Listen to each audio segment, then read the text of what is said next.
আসসালামু আলাইকুম। আপনারা যারা গরু পালন করেন, আপনারা অনেকেই জানেন না যে গরু গাভ হইলে বা কনসেপ্ট করলে কি খাওয়াইতে হয়। আপনারা যদি গরু আপনাদের কনসেপ্ট করে, আপনারা ক্যালসিয়াম খাওয়াবেন, খুবই ভালো মানের ক্যালসিয়াম।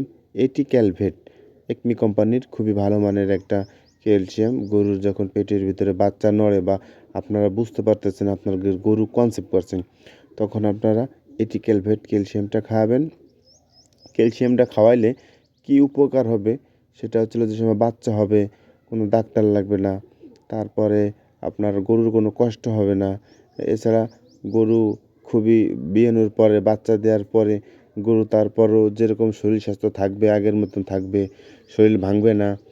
এছাড়া সাথে আপনারা গরু যখন কনসেপ্ট করবে আপনারা বুঝতে পারবেন, তখন আপনারা গরুকে কাঁচা ঘাসের বিকল্প নাই, কাঁচা ঘাস খাবেন। হ্যাঁ, এটি ক্যালভেট খাইলে কিন্তু গরুর দুধও বাড়ে। হ্যাঁ, এছাড়া আপনারা